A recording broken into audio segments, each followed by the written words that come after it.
AngryElf, ready to ignite. CQ's in the wind, but we're gonna win. Pop culture battles, let's dive right in.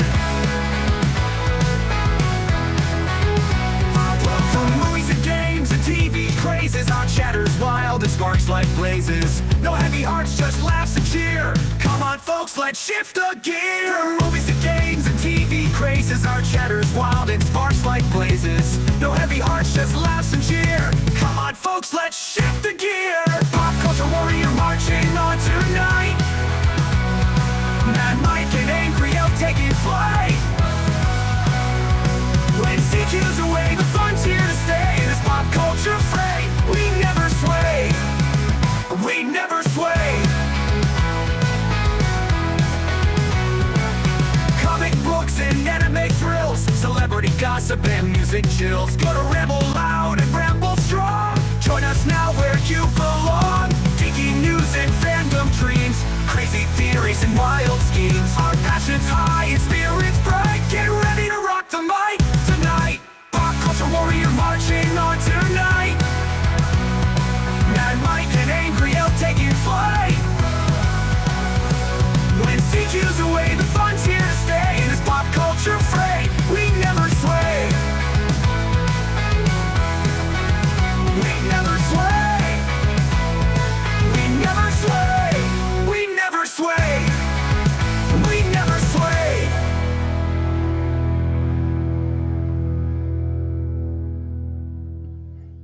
Hello, welcome. We cut it early. We caught you. Not paying attention. And I'm talking shit. There was just like a 10-second pause at the end, and I got tired of that song about halfway through. But welcome, everyone. You got Madmike and AngryElf again.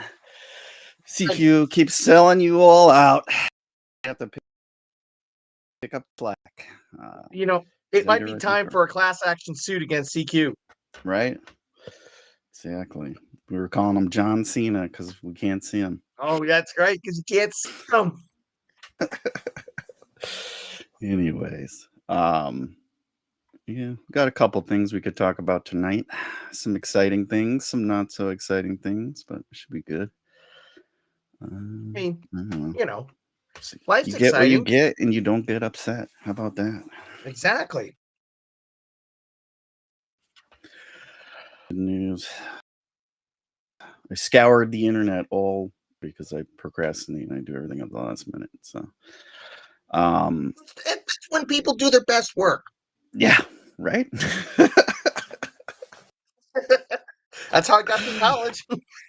Exactly. No, but let us know how you're doing out there in the chats. Say hello. Or I don't know. Throw crayons at me. I'll just be distracted and not hungry. But thank you. Who let these two run a show? CQ lets us run a show. I don't know why. Right? Like, I don't know. Shows you how important the show is if he lets us clowns run it. Exactly. It's got his priorities all mixed up. Exactly. I did. He's seeing. I don't know this guy. Yeah, I don't know. He's watching Gladiator, but I got lucky and I watched it last night. So I actually saw it before his bitch ass saw it. And I took a picture, whatever. I don't care. So yeah, my connections are better than his. So I'll give my freaking damn review. It was pretty good. It's freaking entertaining as hell, but Yeah. it felt like it was missing in a lot of spots. You kind of jump right into everything, and there's not a lot of like character development That sucks. like that. And then even some, it's either bad acting or I don't know. They're going a lot on nostalgia from the first one, a lot of cuts from the first movie, with like Russell Crowe and shit. So it rides heavy on that. It's a hell of a lot of CGI, which is kind of disappointing. Did film it in Rome and shit. It was a lot better than in this. It's like heavily CGI'd, and I don't know. I wasn't a big fan of that type of stuff. But then the Coliseum battles were pretty freaking epic. They like went full WWE on that stuff. Like two of them I thought were pretty stupid and really far Yeah. fetched. But I'll let everyone see that part. But yeah, um, I don't know. I wish they had done more. There's a lot of like I said, you to these new characters, like the new rulers. It's like we have no clue how they got into power, like where they just like these two dudes. It's two not spoiling anything. They're the new Yeah. Caesars. And it's like, how the fuck did they get in power? Like, what happened? Like last we knew, freaking, Maximus, he was dying, and we figured someone good would take over, but they didn't. Um, I don't know. It's things like that. Even it follows. It's the kid from Gladiator One, the little boy that's like, "Hey, Spaniard, I like the horses on your chest." Turns out that's his kid or whatever. With what's his the Really? what's his name? Sister, whatever. Joaquin Phoenix. Jesus, I should I don't know the remember. names of these people. But whatever Oh, character that was, it's his sister and Maximus is that's supposedly their son in this one. Whatever. He's starts out he's like somewhere in the middle of I guess an African country, and it's like I don't know. They left out a lot. I don't know if they just dropped it in editing to try to shorten the film, or they just didn't write it right. I don't know, but it's kind of lacking in that aspect. It felt like first one we got this great story, we got a bunch of battles, we knew yeah. where like a bunch of sides. This one it's just like they just jumped from scene to scene just to show like a freaking epic Coliseum battle, and it's like that was their main focus of the fucking film. And then the guy, like that actor dude, I don't even know his name. He was like, felt like he was just phoning it in. Like he didn't give a performance Wow. like Russell did, but it's just like, it's like I'm here, and then he tries to give these speeches throughout the thing, and he's just like, it's not good. It's like if Vin Diesel was giving a speech to try to rally an army and stuff, and the people just follow him. It's like they followed fucking Maximus because he freaking knew what he was doing and shit. And it's like for whatever reason, these people just follow him, like just because they were told to by the director of the movie. I don't know. Mhm. So I don't know. That was my take on it. Uh, I haven't seen it, but I yeah, agree with Insomniac James. Would have been better off if not a sequel. It sounds like they should have just exactly. named it something else. Yeah, it it reminded me of fuck, like Spartacus. Like, have you ever watched Yeah. Spartacus Yep. and shit? They did it. The old one was with Kirk Douglas, and then they did Yep. a show. I think it was on. It stars fucking did Yeah. Gladiator 2, basically, is what it was. Yeah. They did write a script for Gladiator 2 almost right after the first one, but a sci-fi writer wrote it. So just every time he died, he came back alive in the Yeah. Coliseum. Okay, I that kind of tracks too because yeah, he kept going back to like it was like the Hades or whatever, and there was like people in a boat and shit, kind of like Russell Crowe with the Hayes shit. Yeah.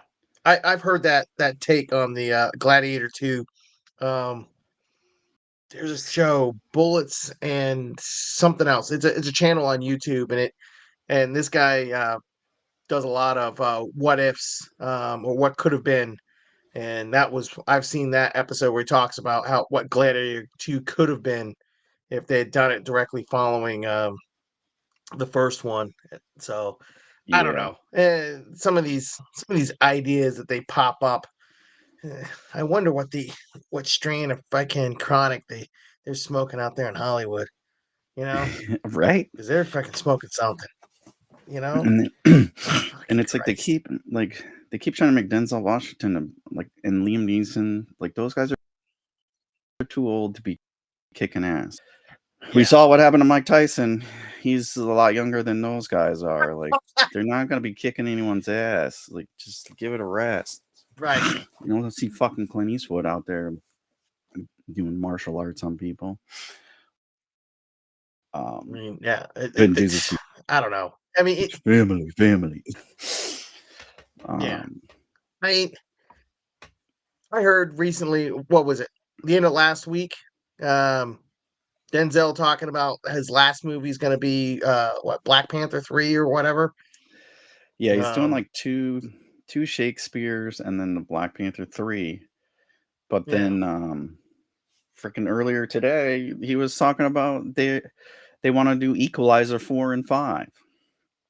And I guess like 4 is in development or almost ready for development or whatever. And they're bringing back the original director. And it's like, even that, like, I liked Equalizer 1. Equalizer 2 was pretty good, but like 3 was just ridiculous. It's like, we didn't need 2. Leave it at 1. I don't know. Even like they're doing Nobody again, Nobody Part 2 with Bob Odenkirk. Yep. That was great. The first one was great, but do we need a sequel? No. There's plenty of movies out there that should never receive a sequel. You know? Yeah. Half Baked 2? Fuck no, that'd be awesome. That would be. They need to stop with Half Baked 2? Yes. Fuck yeah. And they have a TV show, The Equalizer, which nobody popular. Like, get the fuck out of here with that shit. Because it's a cop show. Most cop shows are popular. Yeah, that's true. Are we gonna watch? It doesn't matter. Those About to Die. I saw the trailer for that. I think that's out already, isn't it? Have you heard of that? Those About to Die with Anthony Hopkins. Yeah. It's on one of those. I don't know. Yeah, it's I might check it out when there's a lull in the good shows. Is it Paramount? I think it is. It's Paramount or Peacock. I always confuse those two, but I saw the trailer on It's one Peacock. It's a show. I heard it wasn't that good. It is on Peacock. Oh, I don't know. Oh, it released. Oh no, the internets are saying it released in the middle of July. So it's been out. Yeah. It got 6.6 out of 10 stars. So, I mean, it ain't too good. I mean, I guess it's good for Peacock. Yeah, I mean, it's better than Morbius. Yeah, everything. Morbius Part 2, Edward says. Yeah, nobody wants that, but they'll make 3 of them probably. And I don't get it. And this whole thing of waiting so long in between, like, just do it. But along with that, so the Gladiator 2 overseas in a bunch of spots made $60 million already. And that leads me to good old Red One to see. $250 million was the budget, and give it a guess how much they've made. Oh, it was like I saw this. It's like 36 million. Yeah, about 30 million so far. Yeah. Opening day was 10 million, and they're in like 4,000 theaters. Like, Jesus Christ, that's insane. And I think I saw this so that was 250 million. I think they said Gladiator was to make it. Yeah. It's like they're easily gonna get that. It's in that, like, Gladiator had, I don't know, it was a lot more to it than I saw Red One. I wasn't a fan of it for a number of reasons, but a lot more CGI and better quality CGI and stuff. Better. Like, so it's just like, how, like, I get Gladiator being 200, say, make that. I don't see how they spent 250 million making that a fucking Christmas movie. That just blows my mind. But that's what's doing them in. Some stuff. Well, I saw some stuff talking about Red One, and one, it's a Christmas movie, and Christmas movies historically have not been blockbusters. Occasionally, you get your Home Alone, but you know, and two, that movie was meant to be on Amazon Prime. It was meant to skip the theater and go straight to Prime, and so the fact that they're making money by putting it in the theater, they're already ahead.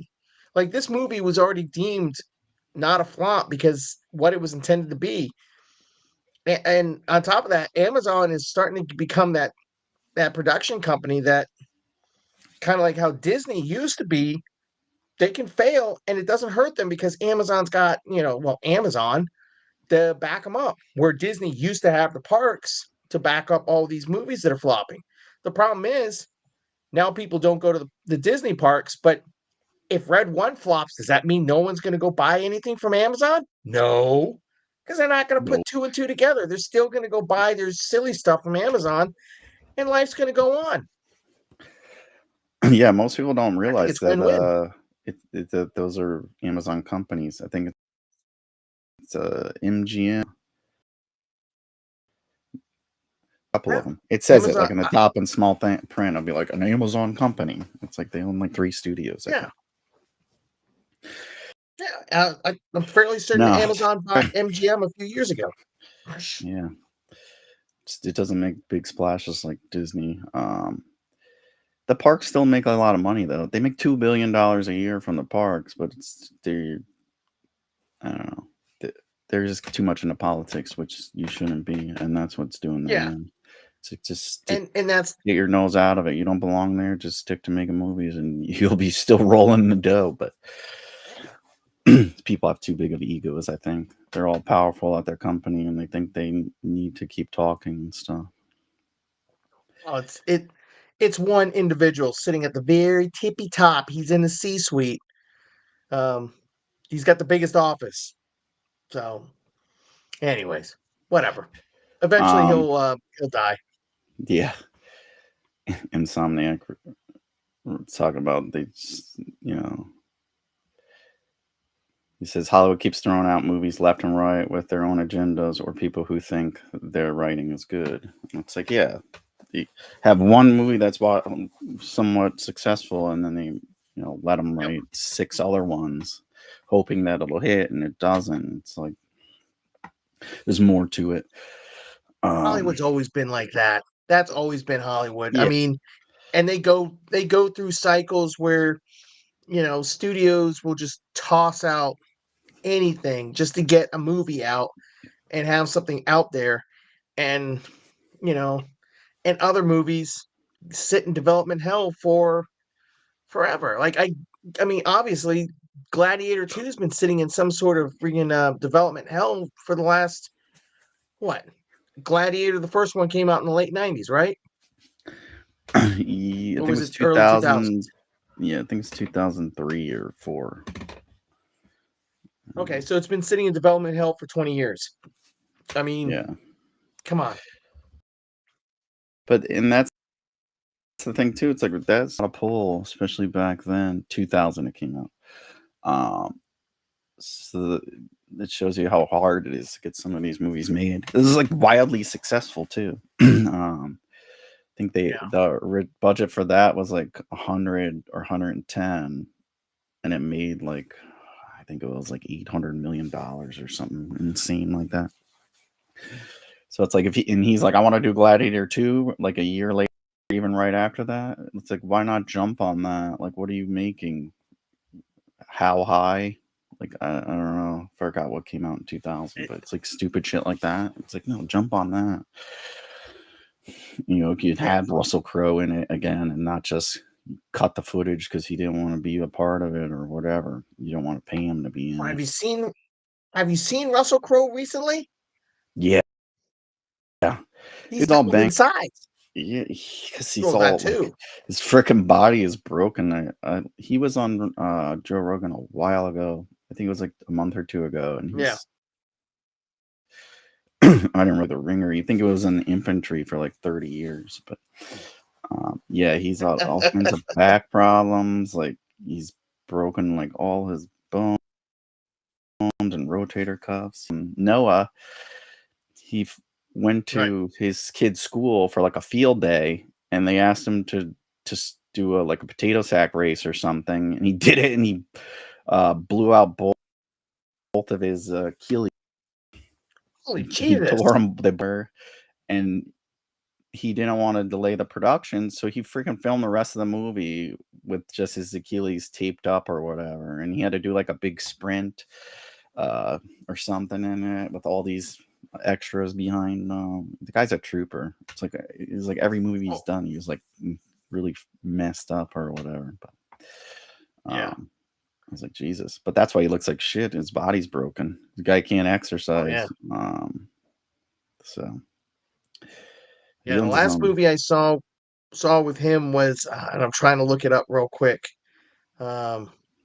He plays a drone pilot. And I forget the name of the movie. Yeah, he's in a lot. It had one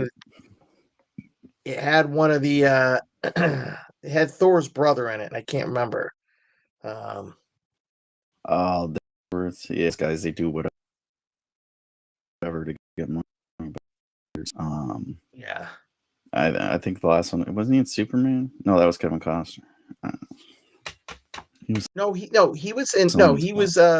you're right. He was in he was in Superman. He played Jor-El, where Kevin Costner played Pa Kent. One? Yeah, okay, that's right. Yeah. No, the movie I'm thinking of is Land of Bad, where he played a drone pilot. And I mean, his part was hilarious. Just because the way he dressed, he was an Air Force captain wearing a Hawaiian shirt with his rank sewn onto the collar. I was like, damn, too bad I'm retired. I should have done that. Right? Yeah. It's a standard issue. I don't know what you're talking about. It's based out of Hawaii. Well, he was those drone pilots are based out of Vegas. Oh. I don't know. I mean, that's a rough life, man. Right? Anyways, moving on. So they're gonna do, I think it's Amazon. They're doing Tomb Raider. And the word on the street, it's pretty much almost confirmed. Sophie Turner is picked Lara Croft on the upcoming TV show. It's not confirmed by the studio yet, but a bunch of inside people close to him or whatever. Yeah, it's going to be her. It'll be on Amazon. I think cast so far. Go back to my notes. Yeah, it's helmed by Phoebe Waller-Bridge. She'll play with Lara Croft. I don't know. What do you think? She kind of looks like her, but yeah. I mean, all she has to do is dye her hair brown. It'll work. I'm not so certain if I trust Dirtbag to helm this project, but that's fine. Phoebe Waller-Bridge is known for, I don't know, ideology, politics. Okay, gotcha. They're trying so to we'll see. We will see. I mean, yeah, Amazon does pretty good stuff. I think we talked about it a couple times already. So it'll be decent, and it'll probably be watchable. I'm never really big on fucking Tomb Raider, anyways. So I think there's a lot better games they can do. Yeah. Well, it's just like a fucking Indiana Jones. So I don't know. Yep. And it's ironic they pulled Phoebe Waller-Bridge after Indiana Jones' Dial of Destiny. Oh, you did that. Yeah, okay. That explains a lot. That was a fucking hot pile of shit. Yep. But I mean, yeah, I don't know. When they rebooted Lara, big name to bring in Croft a few years ago, I don't know. She helmed Dirtbag, that show a few years back. Let me see. Dirtbag. TV show. Yeah, it was a TV show on. Where was it on? No, it came up the wrong thing. I don't know.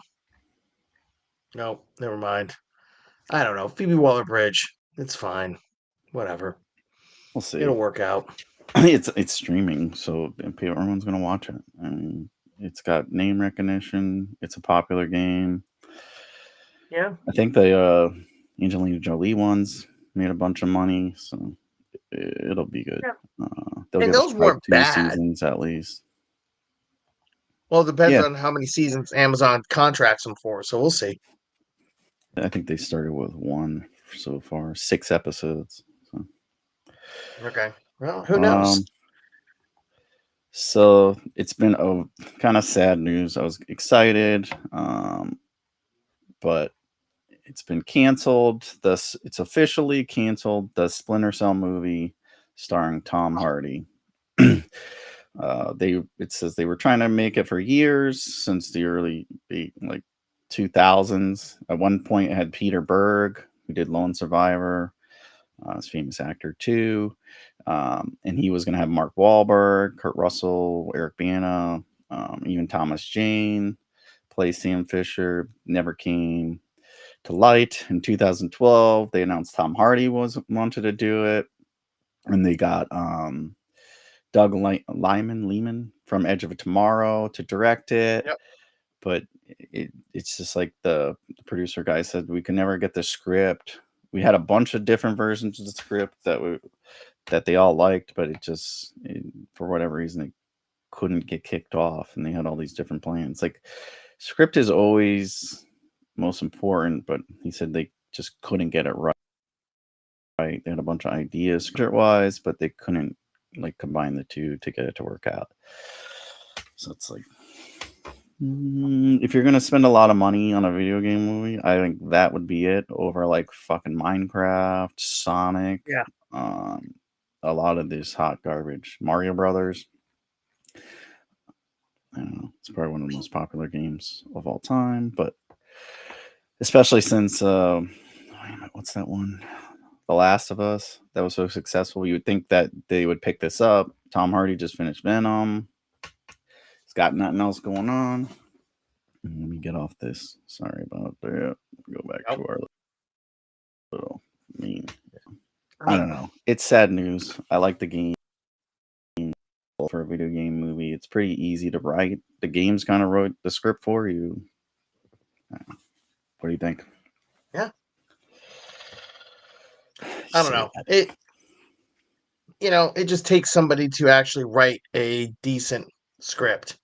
And something like Splinter Cell, I mean, all you gotta do is go back and look at some of the games, some of the storylines from the games, and essentially adapt it. Yeah. I mean, it's not like you're creating it from scratch. It's already been done. What they do, 5 or 6 of those games or more? Just pick and choose what you something want, like that. and then elaborate on it. Get a team of writers if you need to. Yeah. Pay them all minimum. I'm sure they'll bang it out. A bunch of nerds in there. Do it. CQ, get him. Stop having him screen movies. You, me, and him sit down. We can write this movie. We can have this script done before New Year's. We can have that movie ready to go into theaters by next Christmas. Exactly. And that also brings me to the next thing. Well, scripts and getting them right. James Gunn said The Brave and the Bold has no timeline yet because they need the script, a solid script in place before he'll even consider moving forward. He said that's the basis for any other good projects. Everyone so far that they are coming out, all excellent scripts. People are really going to love them. They're really good. It's going to be the best shows you ever seen. Nothing but good things there. So it's kind of sad news. Brave and the Bold is a popular storyline. I don't know if it's good enough What? to start off a Batman movie with, because I'm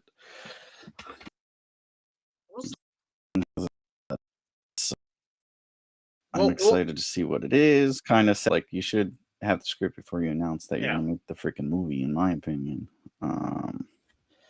Where's my notes? I had he I mean, talked we'll about see what Lantern. happens because I think it's what next week. Isn't it next week when Creature Commandos comes out? December. I thought it was December. I think it's in December. Okay, so in 2 weeks. Excuse me, 2 weeks. It'll be out. I mean that'll give us our first clue what this new James Gunn DC universe is going to look like, even though it's an animated thing. Yeah, I saw like the trailer for that is just like monster Suicide Squad. So Yeah. I don't think we can go Yep. on that. And he started that before to everything. That's not a good gauge, in my opinion. But I don't know. I go off I don't know if I Guardians. would. He did fucking phenomenal job with Guardians. Like it was a little known comic book. Not a lot of Yep. people read it, and it's I think one of the most popular movies they ever made. Iron Man and Guardian. Um, Right. where the heck is? Hold on. Here we go. Lanterns. I think they would give us. So Lanterns, which I was sketch. I think everyone was after the Green Lantern movie with Mhm. Ryan Reynolds. It's going to be on TV, and they said it's going to come out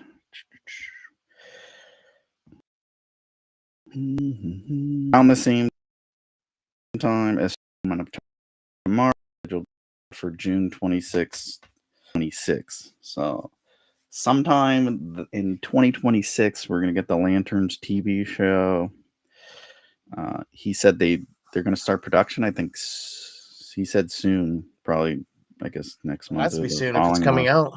out. And that's got Nathan Fillion, I think, is playing Hal Jordan, and then Chris Mundy. No, they No, wrote the Nathan script. Fillion is playing because Nathan Fillion is supposed to be in the new Superman movie. He plays Guy Gardner. He's not Guy playing Gardner. Hal Jordan. That's right. Yeah, yeah. It's Because I'm waiting to see. I want to see Nathan Fillion with that bowl cut. Kyle Chandler is right. I don't think he'll cut his hair, but he has the same hair in every freaking show. He's like I know, right?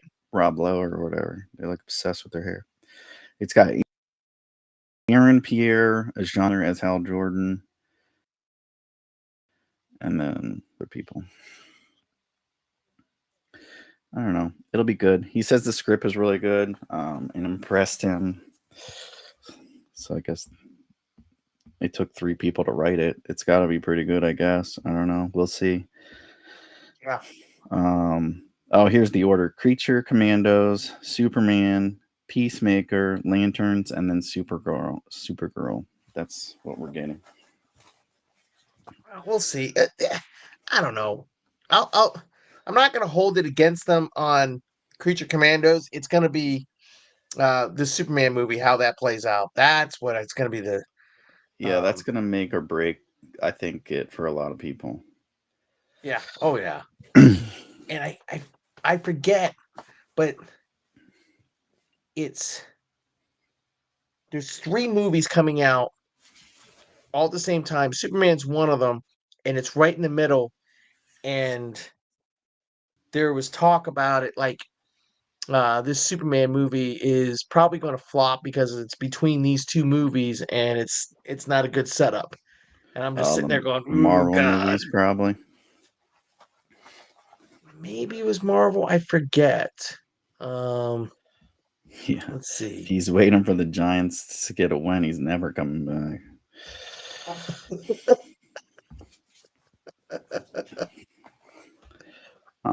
But we'll see. I'll watch this on HBO. Yeah. So, am I super excited about it? No, I'm not really excited about anything DC. I want to see the Batman too. I think that was good shit. Penguin. Oh, yeah. I finished that. That was. I think they did Yeah. a I'm fucking I'm excellent job there. I mean, the Penguin was great. Even the Batman was great all the way up until that final arc. They should Stadium have just thing. ended.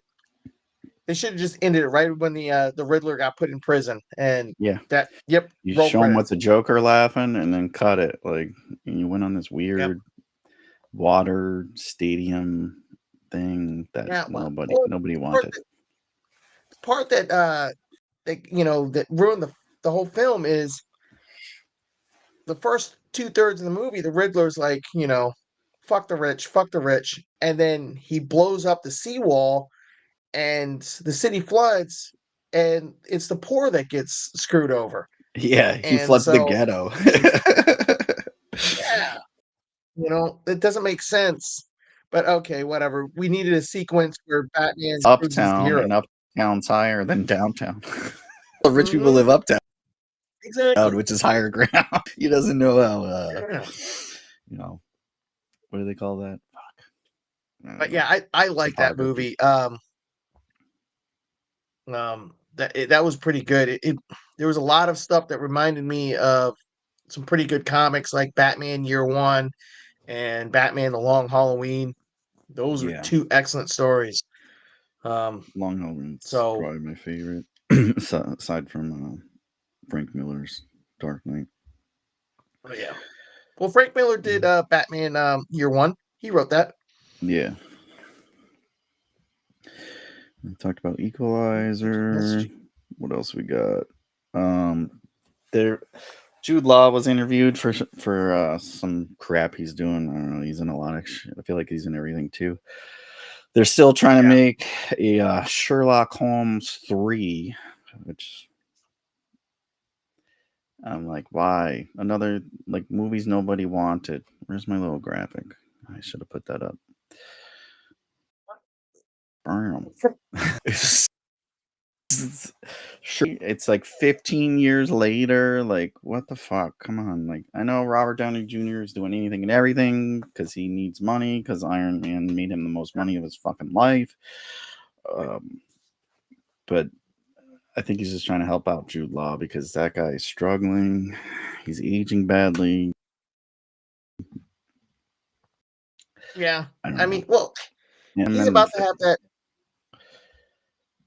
They said they're gonna age him in Jude the Law's about to have that movies. new Star Wars movie come out, or no, Star Wars show. Excuse me. The Skeleton Crew. Is that the one he's in? That drops here in a couple weeks. We were supposed to have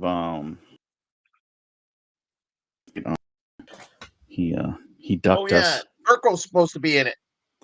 Yeah, he's in it. He was supposed to be on the show, but he ducked us. So, Monarch. Did you watch the Monarch Legacy of Monsters? You watch that show? Yeah. Russell? That was pretty good. I can't wait for that to come back. It it follows Monarch, like the company behind Godzilla and King Kong and all that. I think it was a unique take on it. I liked it. It was pretty cool. Anyways, I liked how they used Russell Crowe. Not Russell Crowe. Dang it. Kurt Russell and his son Wyatt to play the same character but in different time periods, that was pretty cool. Yeah, that was sick. I guess it's coming out. It's in production. A picture. I should have put it on the thing, but I didn't have much time. Yeah. But basically, there's the picture that it is. It's a like an orb thing that's crushed, and they're saying that they're going to return to Skull Island for season 2. Ooh. So yes, that'll be exciting. And if you haven't watched it, it's pretty good. It's on Apple TV, right? Is it Apple TV? Yeah, Apple TV, Apple Plus, whatever they call it. Apple Plus. You keep changing the names on this shit. I don't know. It's on the internet. Check it out. Yep. I think most people get it from my company. Yeah. Speaking of good Godzilla, show. Surprises you. Did you see Godzilla -1? No, I did not. Well, I went to the Walmarts today and was pleasantly surprised to see it sitting on the Blu-ray rack, and I picked that up today. Nice. So, and if you haven't seen it, I think it's still on Netflix in a dubbed English version, because that was what I was waiting for, because I'm lazy and I don't want to read subtitles. And so that movie's good. Is If you it? like Godzilla, go do yourself a favor. I don't do the subtitles or the dubs, so that's why I didn't watch it. But I watched the shit out of Bruce Lee movies, but I don't know. I can't do it anymore. I could have reason. And I even watch the old Jackie Chan and Jet Li. I'll do fucking kung fu dubs, but that's the only thing I can watch, I guess. What else we Is this got? because of people's lips don't sync up? Yeah, drive me nuts. It's like my soundbar does it randomly, and I'm like, you fucking stop everything. I gotta fix it. Throws the whole thing off. They're freaking annoying. I got a bunch of other. That's what crap, too. CGI should be used for. Right? Like freaking sync up their lips or 10K to do it. It's only knock that shit out right away. Exactly. I'd love to see Marvel Vietnam movie Punisher and Wolverine. That'd be cool, but I don't think they'll ever do it. It'd be too freaking violent and too badass. We'll see. Anyways. That'll be the telltale sign. Will be Daredevil Born Again. How deep into the violence do they go? I thought they did pretty good in fucking Netflix, but now we're at Disney, Yes. so Disney doesn't do it. The only reason they have Daredevil, which you can't say, oh, Disney does do it. They're not Daredevil. Fuck. Yeah. Get talk. I mean, Deadpool is because fucking Fox made it and it made a fuck ton of money and they bought them and they were like, yeah, we like money, so they let him do it. But if he would have pitched, I don't know, he probably did pitch it to Disney and they probably told him to pound sand originally. So you can't say, oh yeah, they do hardcore violence and shit. They have Deadpool. It's like, no, that was Fox player. Fox didn't care.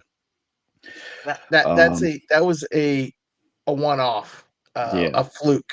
And I think they even said they weren't gonna do another one. Like, anyway, I think they are gonna do another one. Money. You think they're gonna do another Deadpool? Oh yeah, I absolutely think they're gonna do it. I mean, it made was it 1.5, 1.8, whatever it was, $billion. Yes, they're leaving money on the table if they don't do another. In fact, I heard it was going to be another Deadpool and Wolverine movie. Mm-hmm. Jesus Christ! Please no. I mean, they'll when they need money or whatever, and they'll all be old as fuck.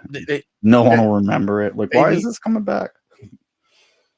They're gonna need money. They still got to buy out Hulu. Yeah, right. I think they're gonna pay off Comcast to get Hulu. I think they're still paying for Fox and a bunch of other stuff. They'll be all right. All right. We got Dexter. You ever watch Dexter? It was a little show. I don't know if you ever saw it. Little tiny show. A few people watched it. They got the original Sin. It's the prequel to him when he's like growing up as a killer, which is fucking. You know what? I leave my banner up.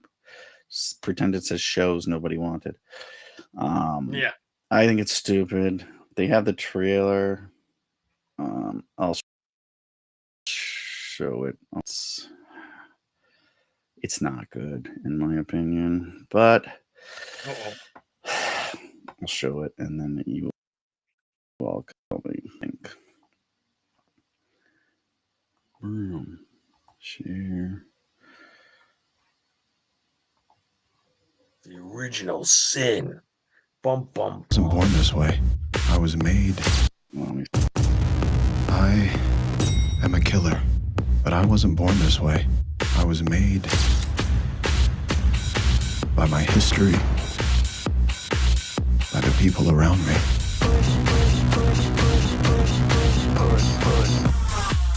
They say it takes a village to raise a killer. I can get my satisfaction.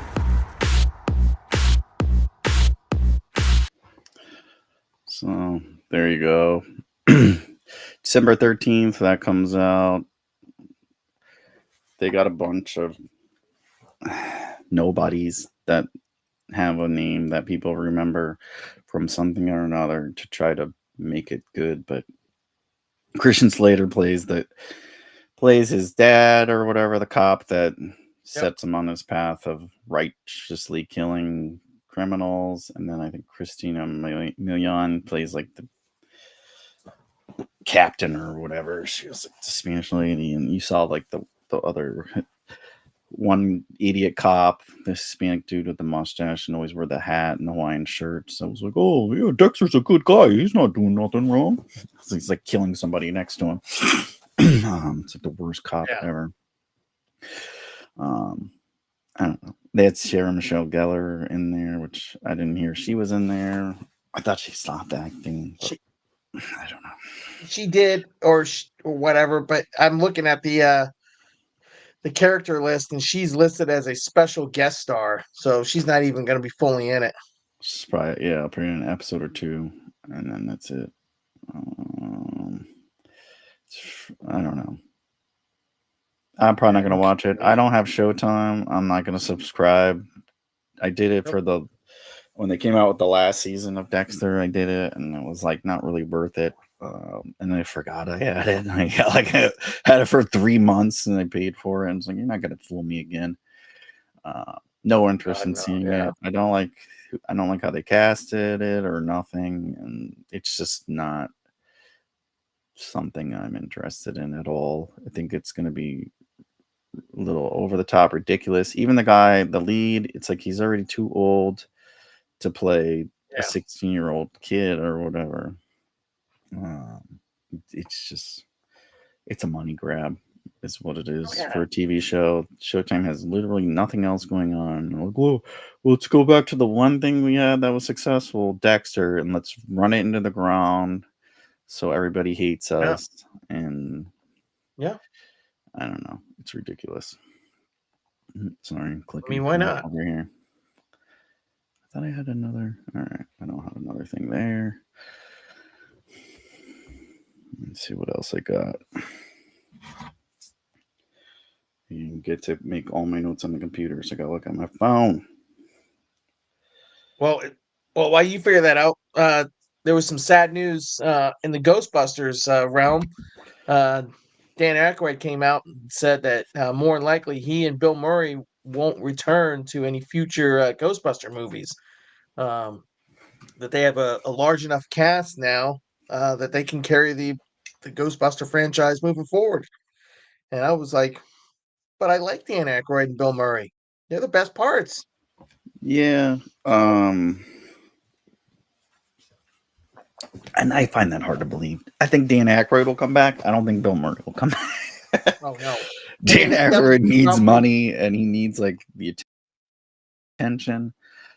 Yeah. He's a weird dude, but he's got so much money he doesn't care. Like, and there's no point for him to come back. I think Dan Aykroyd talked him into coming back for this one. Well, they had to talk him to come back to any of them. I mean, if you ever go watch the history, in fact, even the first movie, they signed him up. They didn't even know if he was going to actually show up on set, and then one day he just randomly showed up. So it's Bill Murray. You know, awesome. You get what you pay for. I personally, it's sad, but I'll go back and watch the others and reminisce. Move forward. The new ones. I liked the one Afterlife. Yep, that was the first one with the first new one, right? And then the second one was Frozen Empire, which wasn't too big on that one. I felt like Afterlife was way better, and it's like Gladiator 2. It's all the hits. You know, it's the same best parts of the other ones, and they just did a new villain. They did the fucking Frost King from fucking Game of Thrones in the Ghostbusters just blasted him. I mean, I personally think they should go off the one random line that Bill Murray's character Peter Venkman said in the first one, the franchising opportunities are endless, and go to another city like Chicago or Pittsburgh or whatever, and start up a whole new Ghostbuster crew outside of New York City and just run with that. Yeah, You know, that's what what's it? The kid or one writing them now? Jason Reitman. I forget. Man, that's what he kind of wanted to do. Was he supposed to do like Ghost Core and some other? Well, He had Ghost like all Corps these is different ideas. Ghost Corps is the group that Produces it's it. Is part that of where I got that from? Sony-ish, but it's kind of like they kind of like keep everything running and making sure everything lines up, and so but But I think I remember he had all these other ideas of like something similar to that where they go all over different groups of people. He wanted to make a big like kind of universe, Ghostbuster universe with it. They have the popularity to they'll do it, probably, so now would be the time to do it. yeah. Well, we'll see how Ernie Hudson will popular they are. still do it. I think they're last one doing did pretty a crowd. good. They're doing a crowd fund right now for an Ecto 1 over in Hasbro. We'll see if that funds. Really? So let's see the Oh, HasLab, good old HasLab. They got another They're Tron doing a Ares. Yep, I heard about that. Where the heck does it say? Roning. I think he did the last one. Take place. It's like not following. It's going to start Jared Leto, Jeff Bridges. He's reprising his role as Kevin Flynn. It's going to have a bunch of other people in it, but it's going to take place, whatever. It's following the other two ones. It doesn't say what it's going to do. Damn it. I thought it said what it was going to be about.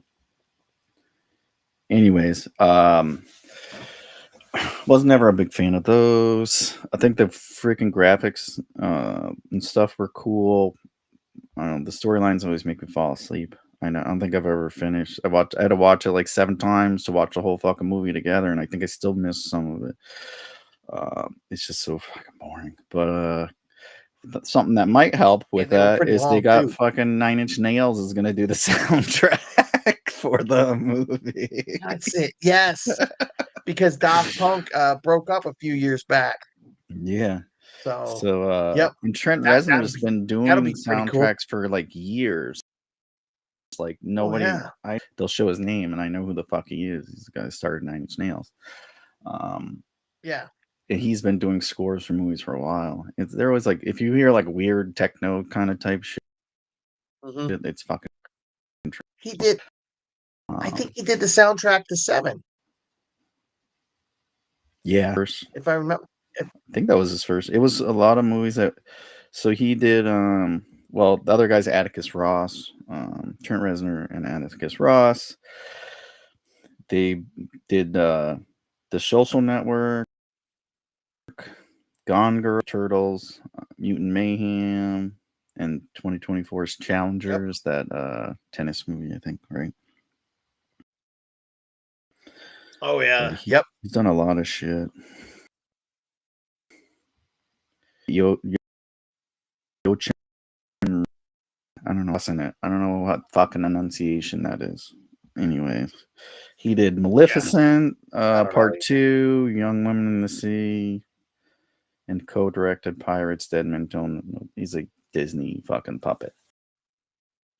Anyways, I think they're only doing that because the ride came out, and it's. I don't know if those movies have ever made money. I thought I heard the last one bombed too, or whatever. I should have had my banner up because it's another movie nobody wanted. Nope. Bombed only because its budget was so stupid high. Yeah. And no one went to see it. It's like, we gotta have all these light things, and it's like nobody cares. Like, shit works for movies like Ready Player One, that type of stuff. Well, it's another movie like 2-hour bicycle in a virtual track or whatever with lights on it. It's like thinking if I had lights to my car, I'm gonna go really fast. It's like you're not gonna go fast. Well, it's another movie that waited like 30 years because it came out like 10 years ago. No, closer to 15 years ago, but the original movie came out in the 80s. I mean, Yeah. yeah, almost 30 years. I mean, I don't know exactly, but it was plus or minus 30 years ago. But yeah, I mean, I remember when the first movie came out, I went back and bought a copy of Tron, the first one, because it'd been so long, I needed to see it again. And I think I had to go to eBay to find it Yeah, because there was no, yeah.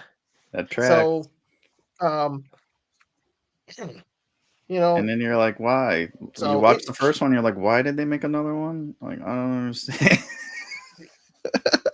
because Disney needed money. Yeah. It was far enough away. Oh, it's kind of nostalgic, somewhat nostalgic. And they're like, let's do another one. And it's like, Yeah. it's kind of how I thought Dune Yeah. was going to be when I heard they were doing a new Dune movie. I was like, it's going to be like fucking Tron. But it was actually really fucking good. Way better than the first one, in my opinion. That's different. That's a remake. Oh, speaking of You that, know- did you watch the show? Oh, fuck. No. Is it Dune? Yeah. Well, I mean, I did the same thing with whatchamacallit, the Penguin. I don't think I think I watched I waited a couple weeks, maybe a month, and I watched like the first 3 or 4 episodes like back to back. I was like, "Oh my god, this is so good." And then I was upset because now I had to wait a week to see the next episode. So you wait till they so all come out. I like it. It's smart. So, I also forget. Like, yeah. I'll forget immediately after. Most people are like, what happened? I'm like, Oh. I don't recall. And then I'll remember Yeah. it slowly as the Yeah, week goes on. It was pretty good. Yeah. I watched Yeah, it. I I thought think it's like an hour and a half. I thought it fucking reminded long. Really? Yeah, I think it was pretty long, the first one. I was like, damn, this shit's still on. I don't even think I finished it now that I think about it. I don't think I did finish it. But it was pretty interesting so far. It follows the sisterhood. It tells where the first episode's like saying where they came from, and they're integrating themselves into to all the 5 families and stuff like that, and like their hands, so to speak. Their Game of Thrones reference, but they kind of go to him as like, hey, is this a good idea? Should I be doing this? And whatever, they're weaving their narrative or their web to make everything happen in their favor or as it's seen. But it was pretty good. It's somewhat slow. That they had that big build up suspense stuff with Dune. Yeah. So Well, it's worth the watch. Well, maybe I'll catch up. Maybe I'll wait a month. Maybe I'll wait till the Christmas break and then I'll binge. Especially if they're hour-plus long episodes, I might need that. I think they're doing 6 or 8. They might take a break too. HBO always does that shit. Oh, we'll give you 3 now, and then and a year later we'll give you another 3 or whatever in March. It's like The Sopranos. The Sopranos took like a decade to get out there, and it was only 6 seasons. In fact, the final season was split between like a year apart. Yeah, that was frustrating. It's fucking Game of Thrones. Everything is so fucking annoying. You can forget what happened, and they don't do a recap most of the time. Yeah, but that's what YouTube's for now. Yeah, exactly. Let's see. I think I got one more thing, and then we can go to the interview. Pre-recorded interview with what's his name? Dash Mihawk. How do you say it? Oh, Dash Mihawk. Yeah. Being interviewed by John Cena. Yeah, with John Cena. He's in a bunch of stuff. You'll recognize him when you see him. He was in Ray Donovan, then Red Line. He's in White Boys way back in the day. What was the one you said he was in? Oh, he was Dennis Quaid's assistant in Day after tomorrow. Day after tomorrow, right? Yep. So that'll be pretty good.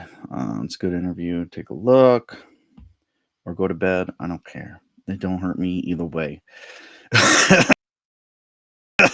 Maybe CQ will come back. He's like Text Donald me. Trump when he gets a free movie. Oh, it's really, really great. I love this. I saw it for free. Yeah. So apparently, big news from Kevin Smith. He's working on Dogma 2. He's actually, I think, writing the script or wrote the script already. And he wants, he's trying to get Ben Affleck and Matt Damon to come back to do it. Damon. Matt Damon. I'm pretty sure he can easily get them because they're both not really doing anything great and they fucking owe him. Well, Ben Affleck's going to need the money because he's getting divorced from J-Lo. Right? He needs that divorce money. Yep.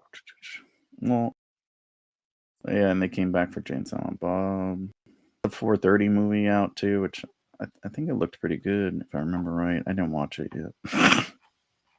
No, so I that'd be haven't seen it interesting. yet either. Yep. Smith always does decent work.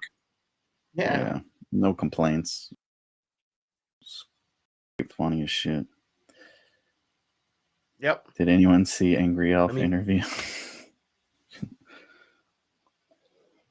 Oh yeah, I got interviewed on Yep. Pete interviewed me with Yep. I got interviewed on Sunday night. It was a pretty good 2-hour event. I liked it. It was a lot of fun. We'll have to do more in the future. We'll see what happens. But yeah, it was a lot of fun. He does what, grooming it? Help me. It wasn't on Spartan Network. What was the channel? I'm sorry. My brain is not braining anymore. I can't remember things. I'm a turd. But yeah, it was a lot of fun. Pete and Mr. Bennett. It was a great conversation about mainly being a veteran and transitioning. You became a woman, or were you a lady and you became a man? Yeah. Well, it's when I stopped being a badass and I turned into a fat shit. That's what I transitioned into. Used to be a guy that freaking his balls were so big he had to put it in a freaking bag so he could jump out of the airplane. And then I became a fat piece of shit that hung around and let friends of mine just boss me around and tell me, oh yeah, hey, Tuesday night, come hang out with this other guy and do my show for me. This guy that you talked to him for 2 fucking hours. Thanks, buddy. Though yeah, sure. To be fair, coming out of doing his FTX, I did get a pretty awesome swag bag. I got some I got to go through all his con stuff and pull a bunch of Sparking HQ Network. Yeah, or Spartan HQ Network. Yeah, that's it. But no, I got a pretty awesome swag bag. He always tries to pawn shit off. I don't take his shit. I know. On your fucking chair. I'll tell you this much. Want your garbage? Oh no, there's some good stuff in there. I walked away with some good stuff. Good enough stuff that that's going into my daughter's stocking here in about a month. I talking about people. I randomly sign stuff around his house.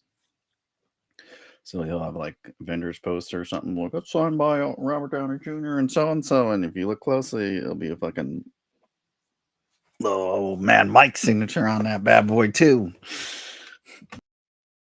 Draw little penises all over shit. Mike was here. Like fucking rub my balls on his microphone and shit. But anyways, I did that. He doesn't watch these right now. Well, I mean, smells delicious.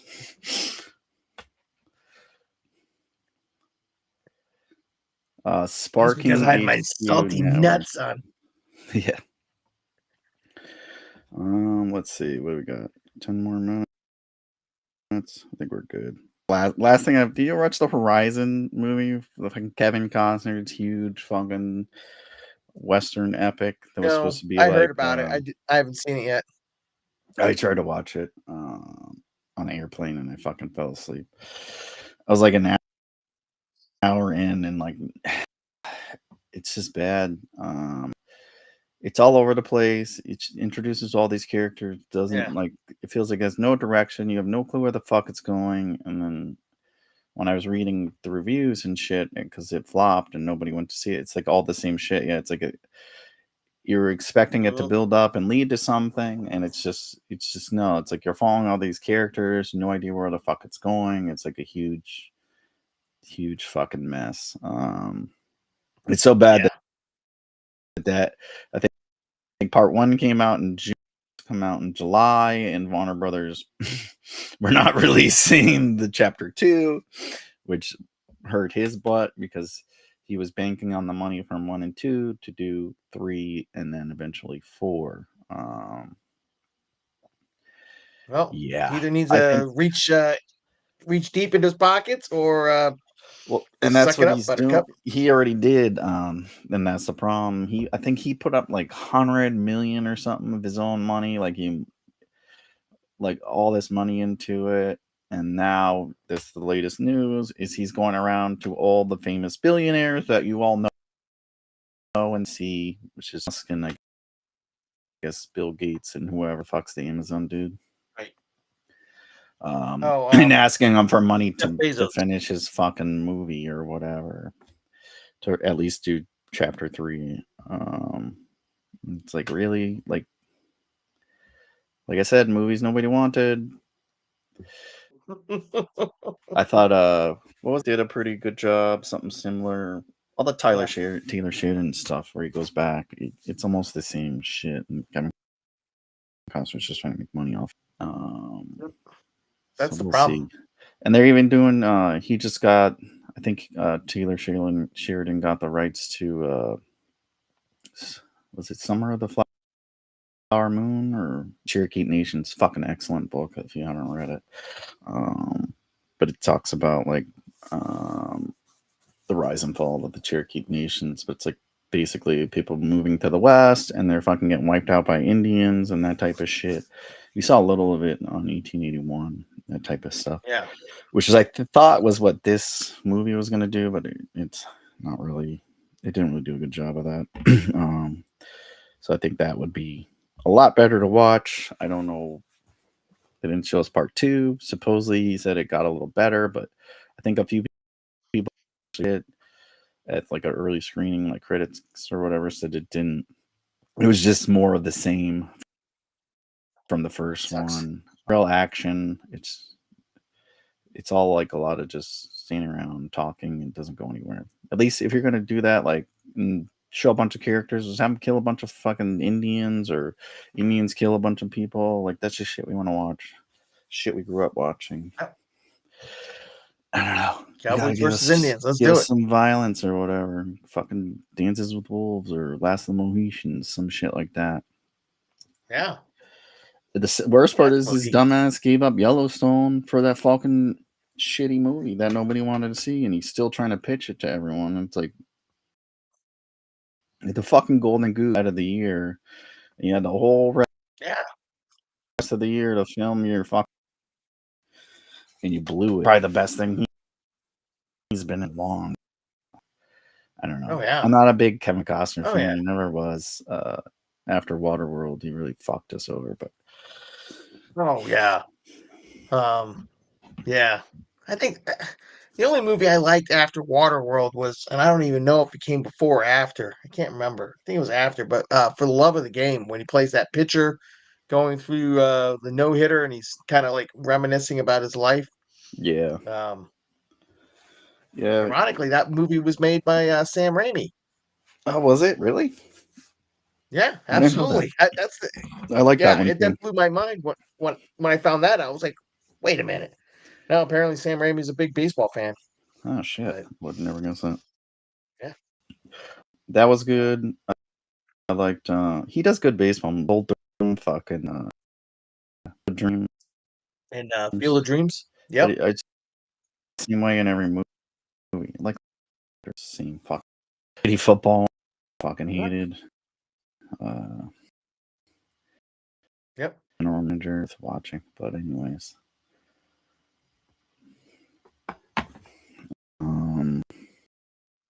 Yeah, that's got. You got anything else you want to talk about? I got like 5 minutes. Otherwise, we'll just roll into the interview. Let's do the interview. You know, I keep waiting for, you know, CQ to chime in the chat going, "Hey guys, I'm back. I want to talk about the movie." It's like and, you know, fucking almost 3 hours to be on. Plus, I already told you what it's fucking about. We don't have to hear his Trump fucking version I know, of the Gladiator movie. but he's going to show up and want to talk about it, you know, say how much he liked it. Well, then he can come on his fucking show and then talk about it. Instead of making me I mean, and do all his dirt. But see, he had to go see the movie. You know, you already saw it. That's the problem. He didn't plan this out properly. You know, so I don't know. Yeah. You know, maybe CQ needs a man behind the scenes. You know, a production manager. You know, he's got the money for this it. is like this is almost like Kevin Costner trying to write his own and direct his own damn movie. Doesn't work. Directing story in my own movie. It's like, okay, you're not fucking Clint Eastwood. Get out of here. Which I just read something today, like Clint Eastwood fucking movie. It's like, Jesus Christ, I think he's like 96, 98. And they're putting it right to streaming. I think it's Juror number 2, it's called, or something like that. And people are pissed. Oh, okay. And they're pissed because it's like he fucking did like, it's like the last 40 years or something like that. He's only done movies for Warner Brothers, and it was like insane number. Average like $9 billion he made for them or something like that. Awards, it's insane. I am like, it's like the most money from any director actor for a studio. As one was like it was fucking it was Jimmy Stewart or something like that, and then Humphrey Bogart. Yeah, it's like the guy's just dedication, and you shit on him by releasing his movie straight to streaming. And he's one of the last few people that makes quality movies that people want to see. That's not a superhero movie. A remake. It's a shame, but then again, like a lot of drama, and I like him. I can't complain. I don't think I've watched any. Oh. I don't think I didn't like anyone he's Clint done. Eastwood is. Yeah. It's fucking icon. I've enjoyed them all. Yeah. Icon. Yeah. I think he's the icon of the icon. The first. Yeah. They said the first one he did was Dirty Harry. So it's like, Jesus Christ. Which I think that's whatever, 40, 54 years. It's like they just signed Tom Cruise to like 5, I think in 5 years. Mm-hmm. It's like, no one's ever going to do that again. Especially for struggling. Now, we have Warner Brothers. The only good thing Warner Brothers has going for them is Harry Potter, and they're about to reboot that. Yeah. So people we talked about Dumbledore last week. People said that was a good casting, and they're looking forward to it. It's just Harry Potter. I don't know my thing. I saw a funny ass meme the other day. It's like it was like Darth Vader. Fuck, who else was it? Darth Vader, Thanos, and it's like, oh, Darth Vader's like, I blew up a whole planet, and Thanos is like, I wiped out half the universe, and then it had Voldemort, and he's like, I failed to kill a kid times. Yeah. Yep. I agree. Yeah, never gonna get on board with the Potters. It is what it is. My wife and daughter love it. That's it. I'm like, all right, cool. I usually end up taking a nap. A lot of build up with no like. There's no fucking action.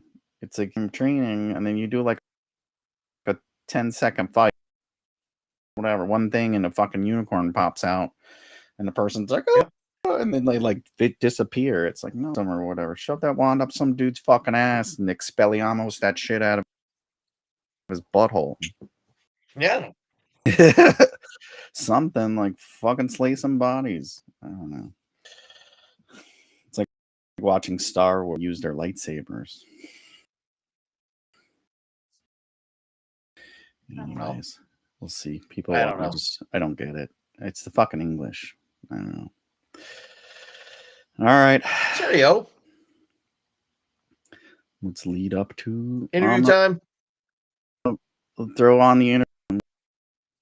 Take a break. Yep. Wonder if we should I might could just go to bed after this shit. I ain't staying up this late. Yeah.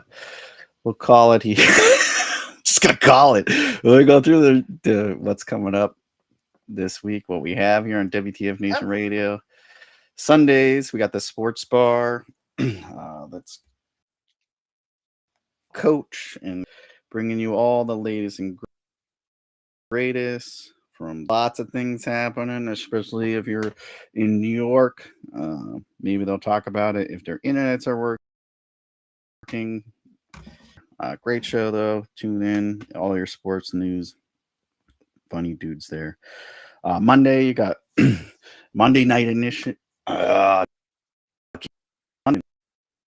with Ice MC. It's Pop Culture Warrior with me and AngryElf, or me and maybe, I don't know. We'll see what happens. Wednesdays, you got the Smoke Pit with Radar. Thursdays, it's Sergeant's Time, where they discuss the time.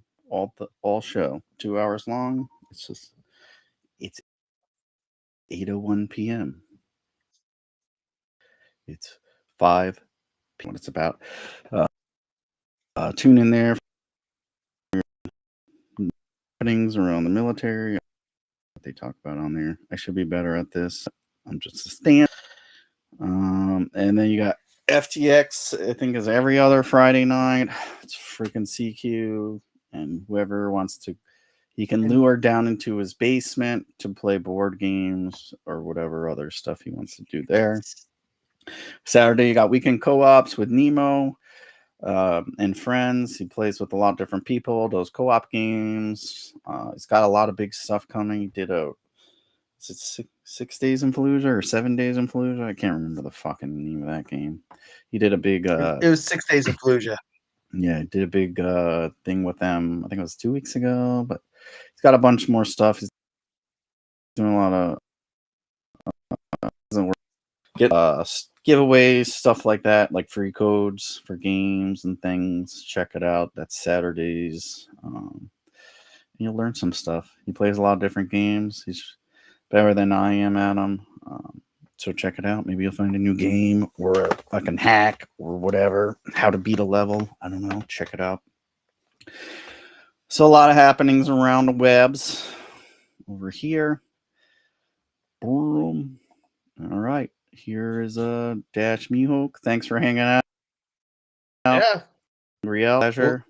We'll see. We'll see you guys next week, maybe. What movies? Is there any good movies coming out next? I don't think any good movies come out. There's no more premieres worth watching. I'm taking next week off. I'm going to the in-laws' house. So if he's watching a movie next week, you might have to call up Radar or Massey or somebody to cover down. Maybe Nemo can come in.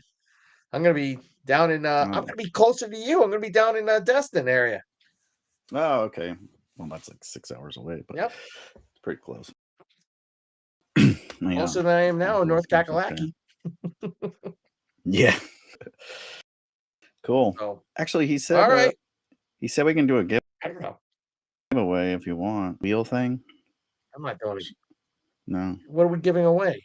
I don't know. He said giveaway. Okay. Fine. I don't think anyone can do Okay. it.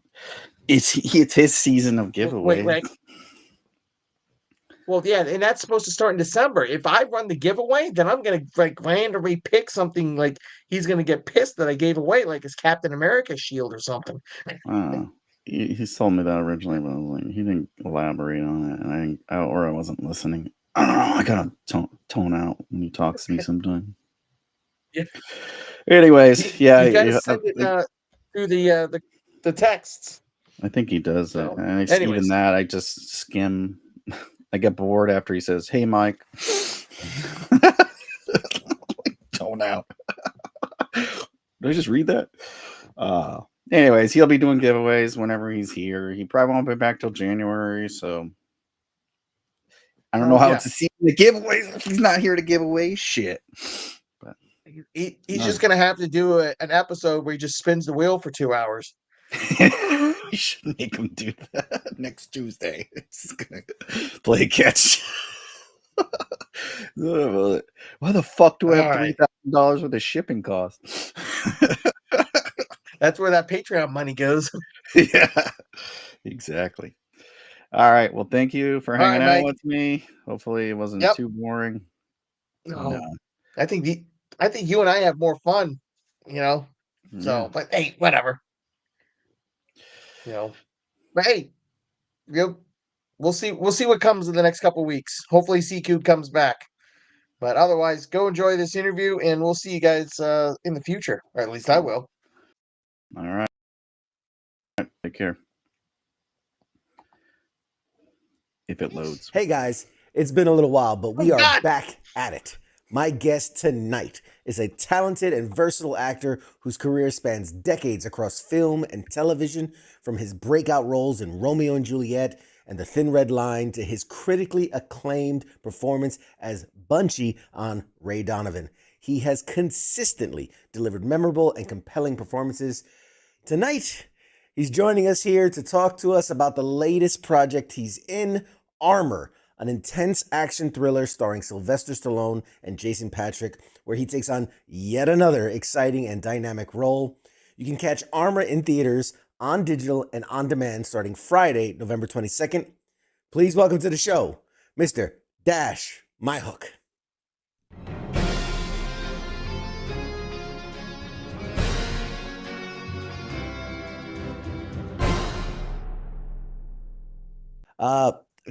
First, man, thank you so much for taking the time to do this, and very excited to talk about Armor and obviously you and your incredible career, man. You've been doing it for quite a while now. How's the experience been for this one?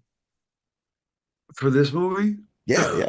I'm not gonna lie. No offense to anyone, but I didn't even know it was coming out till about 3 weeks. I mean, I knew it was coming out, but I didn't know when. Till about 2 or 3 weeks ago, or whenever they dropped the trailer, and I was like, oh, and that's the good thing is you just if you're waiting on something, that you're not doing your job. So I was pleasantly surprised, I'm proud of what we did. I think it's a fun one, and obviously, I got to work with a legend and a lot of amazing people and amazing crew. Some of which I worked with before, but it was a blast, and I lost a lot of water weight. Outstanding. So a bit about us, so this is a live internet show, and we talk it's all military veterans. So we're good with guns, we're good with explosives, we were used to that stuff. And Well, you obviously can tell me where if I was slipping or not, because I trust me. It's like I'm very keen. I could take an M1 apart and put it back together in 20 seconds. 30 years ago, 20 something years ago. But if I'm slipping, y'all got to tell me because I'm happy to hear it, and Oh, we'll touch on that. I'm kidding. I, real quick, just because I know before we really dive into armor, in your career you've played a lot of police and military, first responders, kind of like all across the gamut. Um, do you have a military connection? I know you were born in the city in New York City, as I was as well, and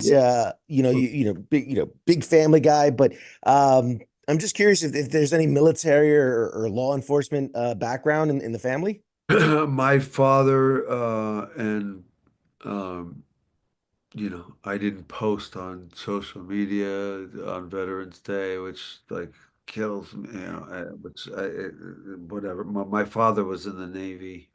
He went to Korea. He was actually a medical corpsman on a destroyer for many moons. And his my grandmother lied and signed him up when he was 16. And he went out and did that and joined the Navy to see the world. And what did he see? He saw the sea. But but Hey, he was a well, he was a great, yeah. So but no, my military experience has been either with the police trying to rough me up in my neighborhood or on set. And at this juncture, I mean, I've played everything from, parajumper to I mean, whatever. I mean, doing a parajumping school is real, and every boot camp you can imagine. I feel like I've gotten as close to feeling like what it feels like as I can. I'm glad that I didn't have to, in respect to everyone who in their service. I always try to.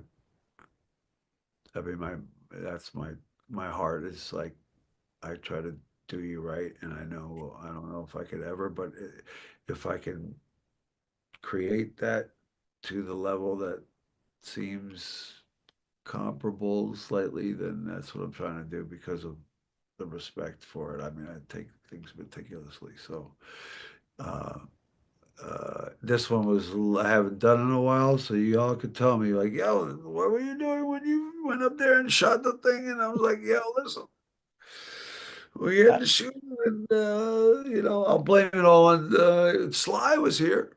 Put it on him. right. Well, I've seen the movie. I can say there were no glaring instances where I was like, "Come on, man, what are you doing?" Like, finger discipline, the trigger discipline, and all that. You did pretty good. I give you a passing grade, man. You did great. A B. Um, we won't spoil anything in the movie, but when you took the taser to the neck, I thought, man, I remember being in that situation, man. I've taken a taser or two, and it's Somebody asked me that. They were like, "What was that?" And I was like, "I think that's the first time I've been tased." yeah, So that was tough. But if yeah. you said that you've taken it and that was okay, then Yeah, no, you did. They cut away right at the right time, but you didn't grab your pants or anything like that, so you're doing good. You're doing great. Uh, uh, uh, so we love talking about pop culture on this show, specifically, and it's great because it runs the gamut from movies, TV, video games, collectibles, music, anything can be pop culture, right? So I always like to ask when I'm getting to know someone, like, what is it that you geek out about, right? Outside of your chosen profession, what do you geek out about?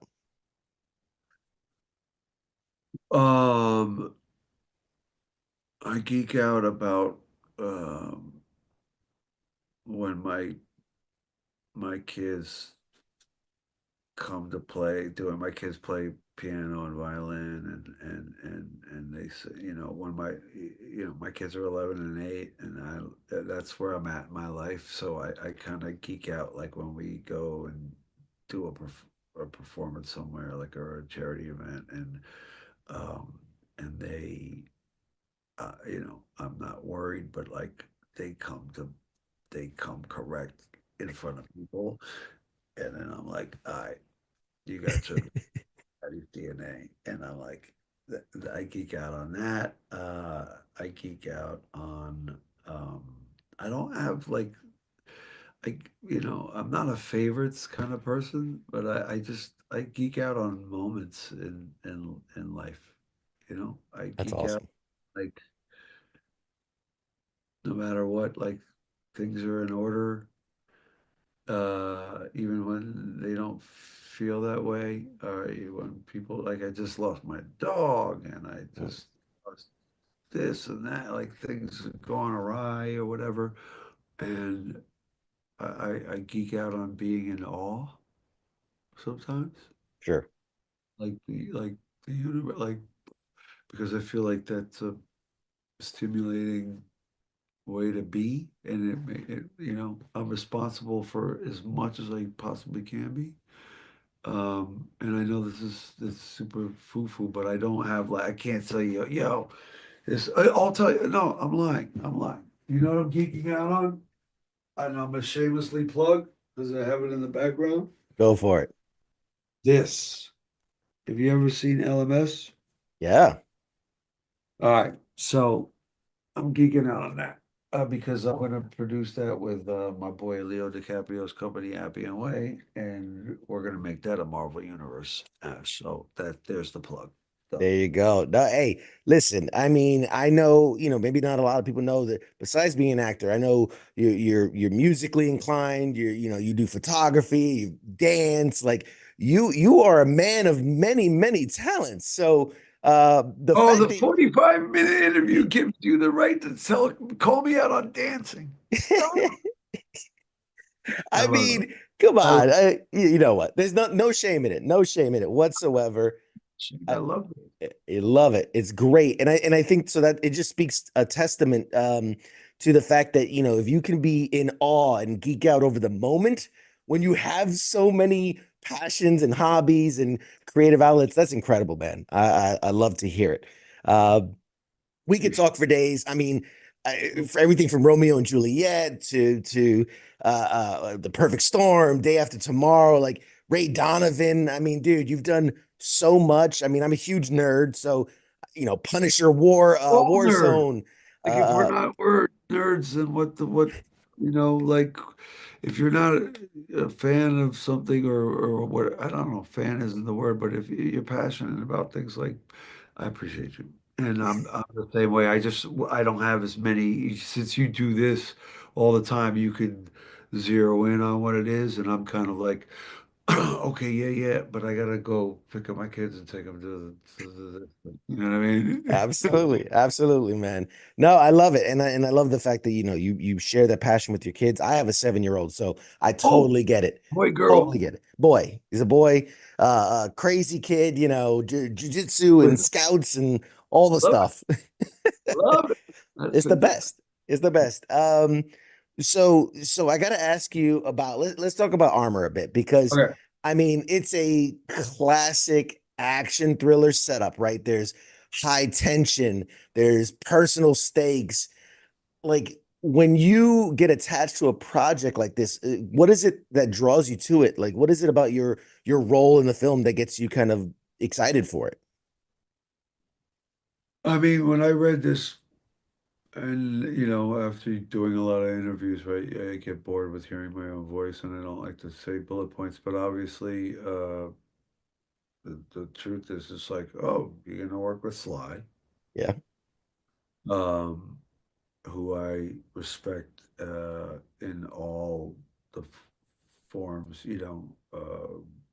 writer, director, actor, So, and here's a part where you get to establish or try to establish if it comes across because it's obviously cut quickly and it's an action movie, it has to stay action. But I'm like, when I see that, I go character. These guys have a lot of history, and you can make a lot of history in little moments in one line. And how do we figure that out? And that's the tech guy in me that goes, yo, this is how we can do it. And so that was super exciting to get to be on par with his, uh, you know, within character. And then like of course I'm gonna learn stuff as I learn stuff from everything I ever do. I learn stuff right now. I'm learning from you. You know what I mean? So I am. I'm. I haven't done a bunch of interviews in a hot minute, so I'm learning from everybody that I'm talking to, which is the Sure. best. Uh, but obviously, it's like that coupled with being the character that I get to play and having him, uh, I could feel his vibe early on in trusting me how to how to play it and knowing that I would bring what I what I would and on set us, you know, sharing what we think and how we think things could go better and faster because we didn't have a lot of time. Sure. It's a huge part of it all. And yeah, it was also at the tail end of the strike. Got a waiver, so that was a whole crazy time. But I was like, I'm gonna go work again, and then I'm not only gonna work, I'm gonna go work in like Samurai Lion style, like with all this gear and the heat and doing whatever. And I forgot about that a little bit how, but uh, it was about a tenth of the amount of days. Uh, but that was fun, man. It was fun. It's just fun to get to be around. I love movies. I love families. There was a lot of people on set that I'd actually worked with before. It's weird to me that I've been doing this so long that people are like, yo, remember when we did it? I'm like, yo, you know? And I'm like, yeah, yeah. And if I remember people's names, I'm like, yes. But I just knew it would be a fun process, but it's always there's always a shadowy feeling before you get in there, and you're like, I don't really know what I'm gonna do. Like flying into Mississippi and getting my Airbnb, and in the middle of the night going up to this thing on stilts where I had to find a key and key in and go like, the dude right there might shoot me right now, and not because not to be like whatever, but I didn't know like Sure. there and not because I'm like a New Yorker being, and then the next day finding out that that guy across the way is a singer who sings like Elvis and like connecting with his whole family while being on a house on stilts in Mississippi shooting a movie with Sylvester Stallone. What's That's the best thing What a that happened. life. I mean, so you're saying after all this time, do you still get like the butterflies? You still get like the anxiousness before hitting that first day? Yes. And sorry if I'm super pontificating, but yeah, yeah. I mean, you don't know who you're dealing with. You never know who uh, is going to unless you're directing. If I'm directing, then I know what I'm doing. And in this case, like I come from that brain, so I want to direct, but like, yeah, no, of course I get butterflies. I'm flying into someplace I don't know. I don't even know where I'm staying. I don't know how the bed's going to be. I don't know. I probably won't get a lot of sleep. I'm going to go in. I don't know the makeup artists, and we're going to do whatever we do. And then I'm going to go out there and sweat my balls off. And who's going to take care of me? And are the actors going to be cool? Or are they going to say what? You never know. Right. And if you don't have that, uh, call it insecurity, which I think we all have, then, I think most any uh, big star would say the same thing. And if they don't, then they're insulated, you know? They've got their people. And you made a comment earlier that I really stuck to, and that was that, you know, in a movie like this, there's not so much exposition and background on who the bad guys are, right? And where they come from and these things. And so a lot of it has to be in your performance. Feeling who's comfortable with who and who's on whose side and who cares about who. I mean, is that something that you kind of touched on it a little bit, but did you really work it out with the team, or was that something like in the moment we're just feeling it and we're going? That was something that I work out in my head, that I want to do always. And then, like we all do in life, like I got this plan, and then other personalities are always going to throw you, and you have to be able to work with whatever you're given and be flexible. And that's the thing, I tell that to my family all the time. I'm like, life, especially now, it's like sadly, we have to be flexible. You can't plan it out. You can't, and if you want to be in this business, you cannot plan it out. So, I had a vision of me going even deeper with Sylvester. That's the first time I called him Sylvester. Um, but every moment that we had where I could add something to it, or we talked about adding something to the underneath, especially in something like this that it's like almost guerrilla shooting. Um, I would I would try, and so that's my come from. I mean, there's no you can't control.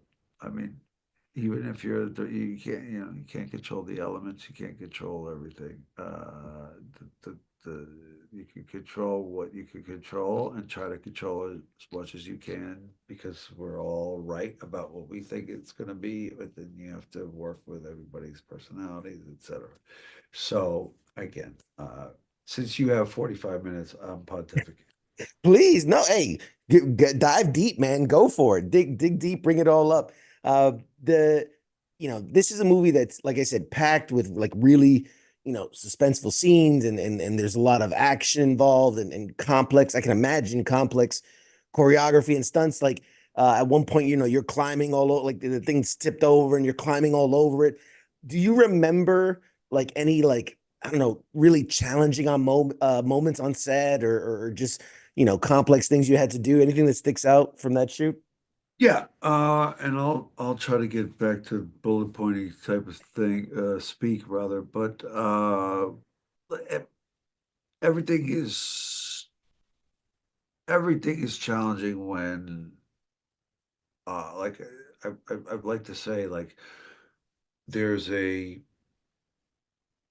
when you're on mostly a one set thing, like on this bridge, there's utter chaos and there's containment, and they both work for and against each other. You know what I mean? So you're trying to get what you know you need to get, uh, and it's also a little bit chaotic. I mean, getting tased was not that difficult. Like lighting the dude on fire, making sure everybody was okay. But then there's like the shots where you're like, so over here we were like continuity Mm, was more difficult to an extent, because we're like, wait, you were over here and we're trying to pick this thing up, and that's not going to match. And you can't cut away when you're on one uh, set and you have the circumference that you're shooting in, because if you're looking the wrong way, that's gone. And that's the same for Sly, who came in because he wasn't there the whole time, and had not you know but we didn't have him the whole time, so there were times that we had to have a placement, so I had to explain where he was in the shot, which he totally understood, and we had to figure that out. Those are the harder parts and more boring parts that your viewers probably just want to hear me go, yeah, when I was shooting this thing, honestly, yeah, it was hard. There were a few things when I'm like with weapons and weaponry, and when they're like, we're not going to really shoot stuff, mhm. which I agree with, that I'm like, okay, so if I'm not shooting a real weapon, having to, always having to have kickback, having like, how would that look? And me really wanting to get into like, what would it be like if you were shooting this type of weapon? And I'm gonna look stupid, and you're gonna put it in VFX. That was probably the hardest stuff. Okay. Like I shoot and I'm like, I don't think that was right. And we don't have time to like for me to nitpick over it. You know what I mean? Sure. No, listen, I assumed, I know, given, the certain situations that are happening in Hollywood and, trying to get away from the more dangerous elements of shooting, even things like blanks can go awry. So me, someone who has firearms experience, can tell, yes, when, it's visual effects. But given that I'm also, I love passionate about movies and shows, and I thought it was really well done. I think it's as close to simulated firing of a weapon as you can possibly get. So Yeah, but kudos you to have the to sell it. team. We have to sell it. Yeah, exactly. And And for me, I've done so many military movies that's the most important thing. And I don't think we had the time to do it precisely. So apologies to anybody. we take no offense. We take no offense. You tried. That's the best you can do. And speaking again, talking about all the different roles you've played, I mean, just a diverse set of roles across genres. When you're, looking at something like this, like performing in an action film, like how do you mentally prepare differently? Do you physically prepare differently? What goes into gearing up for something like that? Um, I mean, I'm 50, so you have to physically prepare a little bit, but Lots of stretching. I, uh, before, after, before bed, all the time. I'm Yeah. 6'3". I have to. Uh, I don't think you can ever fully mentally prepare until you assess the the crew, the environment, the what you're dealing with, the amount of time, who what the personalities are, who you're so I I just prepare all the things that I want to do, that I think I want to do, that I think are good, and then again be flexible in terms of I'm open to however we're going to make this work. And then it's still like you said, you come on set, you're like, okay, first day, it's still the first day of school. Doesn't matter how old you are, how many times you've done it, you're still walking in like, Who's the okay, cool kids? yeah, or yeah, and who are your allies and who are whatever, and how do Yeah. I get myself into, and the greatest thing is remembering that everybody else is doing the same thing. Yeah. That's the thing. It's like, you can come on after they've been working for a month, maybe, but this was not like that. If everybody's working for a month and you come on and you, you might be a breath of fresh air. Who knows? But I'm always just like peeping everybody's vibe out, and then you mold the clay. I like that. I like that. The first day of school analogy works too. Like, got to figure out where the cafeteria is, man. That craft services. Got Yeah, and it was not on the bridge, and yeah, and I don't want to ask for another bottle of water, but could I get another bottle of water? You don't want to be a diva? Come on, man. That's part of the gig, right? You get to be a diva. No, I mean, it's all personalities. I wish I was more of a diva. Come on, that New Yorker's got to come out of you, man. You And lost then you the lost New your Yorkers edge. say, yeah, I like diva. it. Uh, when you're doing something like this, we touched on it a little bit, stretching and all these things. Like, there's a lot of physicality in a role like this, right? Because you're running, pushing, shoving, shooting, jumping, climbing, all these things. Do you ever get ready in a way where you're like, well, I'm going to do some training? Because I know, like, in some of the bigger budget roles where they're like, hey, we're going to send you to boot camp and things like that. For something like this, do you prep uh I don't know, like go to a shooting range? Do you get into a jujitsu gym or something? Like, how do you get ready for yourself physically before you Um, get to set? I won't lie to you on this one. Again, middle-aged and what I have going on at home um, I don't want to blow up the spot, but my wife is just surviving cancer and like there's a lot of things going on at home. Mm, And something like this that got away with at the end of the strike, uh, I don't have the leisure to like be like, okay, I'm gonna go to the gym and train for this. So I kind of just jumped in. I mean, and my bones are old a little bit. If you were to talk about training, I like to hike and I try to swim and uh, I wish I could go to a shooting range, but if I did that and I got there to what we were, I would have been like, why the hell did I do that? You know what I mean? Because I fair. get know what it's going to be like.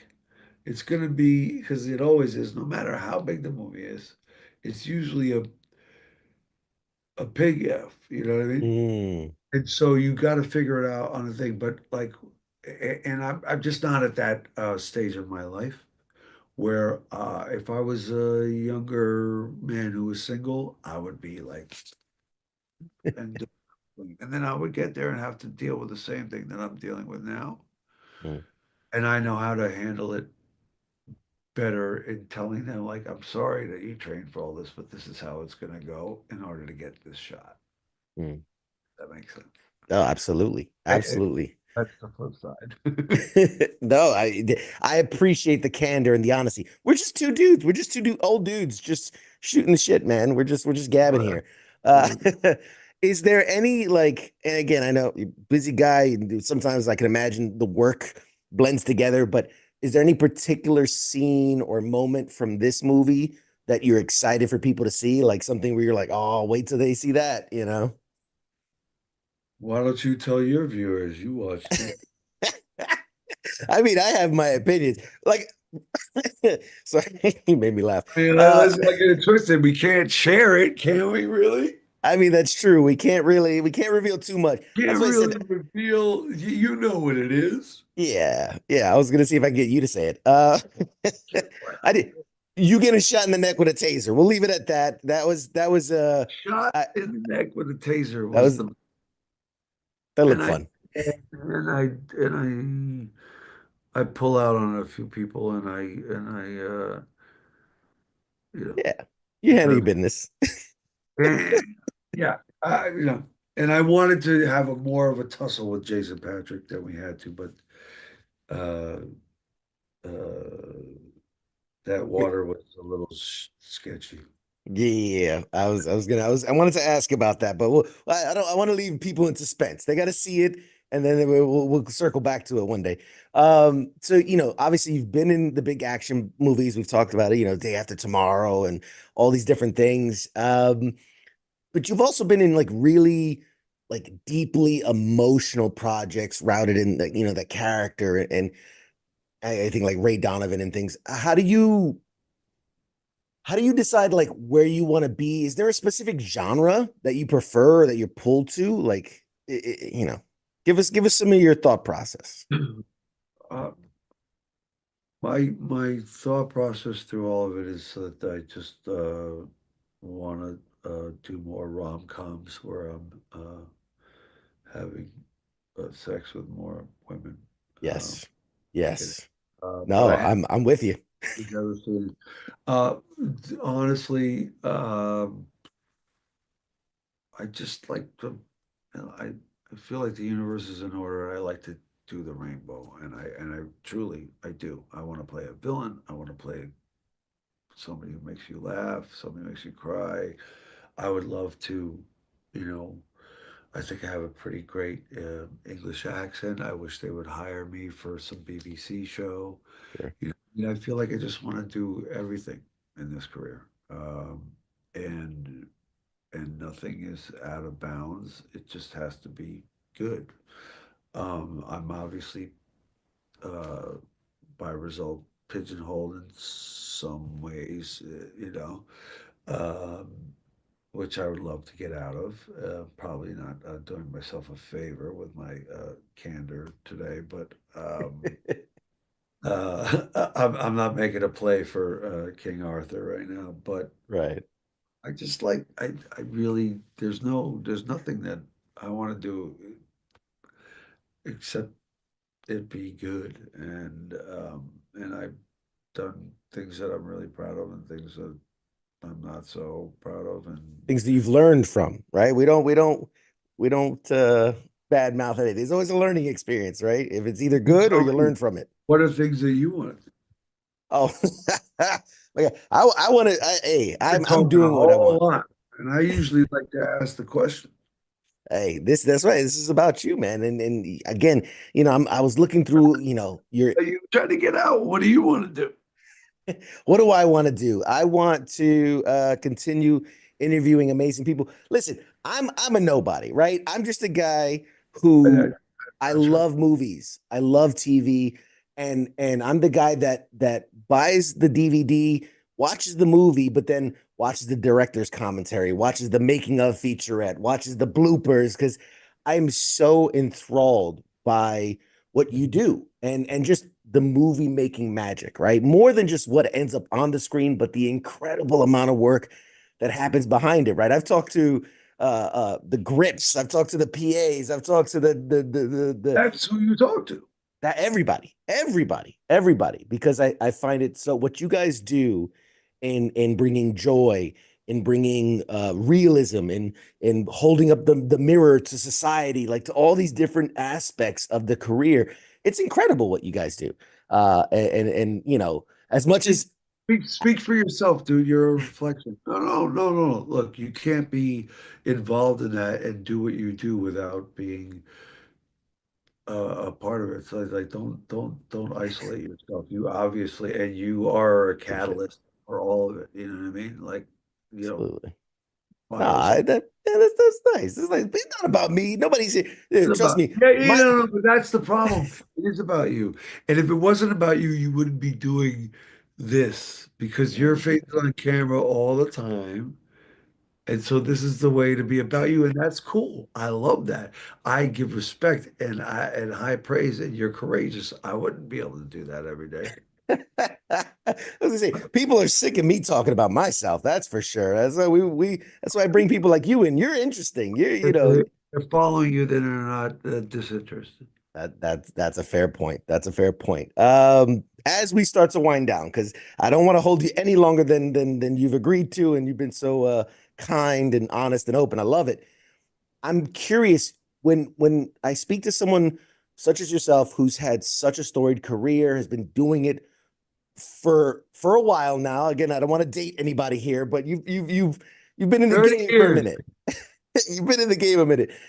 How has your approach to acting changed over the years, right? From Romeo and Juliet, Thin Red Line, all the way to Ray Donovan and now Armor. Like, how has your approach to the game changed?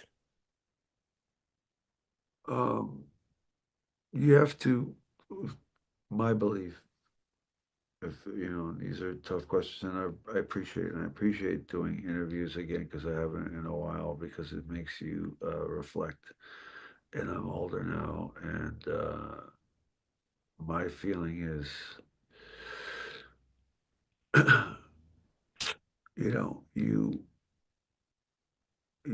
my approach is different via my experience and my current state. I keep telling people like, look, I'm midlife and I have an 11 and an 8-year-old, and that changes everything. And whatever you're going through with your family and elderly, whoever, your friends, your life, your beliefs, that's one thing. The business is changing, and it has changed. Obviously, I mean, I kind of into doing a self tape because I get all geeky on it, like really geeky, but that's not always a good thing per se because you can get in your head about it. But that's what people have to do since the pandemic, which is interesting because it forces people to look at it a different way. Um, the way people are hired is The same in that you never know what someone wants, or what the entities that are hiring want, or what the corporation wants, or what, and I'm not putting onus on any of it. But again, the flexibility of, like, the world is changing, and it is a lot in social media, and all, and reality is shifted depending on your perception. So you got to ride with that. So I'm just trying to, you know, dare I say, like an actor say, be present, but Mm. it ain't easy um, to be present, because your present is different depending on what you have going on, and your vibe with your where your heart is, and what's important to you. And as you get older, I feel, for me, um, it has shifted in good ways and more challenging ways. And the more wisdom you have, sometimes more difficult it is, depending on I have Tourette syndrome and OCD and stuff, like, maybe, who knows? But I put all into account if I'm going to answer something like that, because my favorite thing is, like, I don't know what I don't know. I know that I love people. I know that I love to do this and this in this moment and this day. And I know I love to write this song in this night. And I know I love to go to set in this day. And I prepared in this way. And I'm going to get flipped on and do so. It's not going to work. And this person's going to have this. And I just do my best to make people feel visible, and make sure that I'm not invisible to myself, if that makes sense. Absolutely. No, absolutely. We didn't get a chance to touch on it, but I want to thank you because I know you're such a passionate, advocate and speaker for mental health. I'm somebody who, because of my time in war, I suffer from PTSD and social anxiety. So hearing when you get to hear some of the people that you see on TV and see in movies, and you go, oh, they're people and they experience things too, and we can connect on more than just, oh, you did that thing and I loved it, but you're also a person and you have things that you face, and the fact that you open up and you share about it, I think, is an incredible thing and a powerful thing. So I do thank you for that. I thank you for that, and I would ask you more questions, because I honestly just care about, like, what's going on in your life. I swear, like, that's just who I am, and whatever it is, like, Absolutely. I do these interviews, but what's the most important thing is, like, how you doing today? And you're a vet. Like, how are you doing today? Uh, Absolutely. we're all veterans of something, you know what I mean? So, That's beautiful, beautiful. Let me ask you one last question, then we'll let you go. Given that we've talked about your extensive career, is there any role or is there any type of story that you had? Because I know you've done the directing and the acting. What do you uh, want to do, man? What's left? What's left on the bucket list, man? What are you gonna get done? What's next?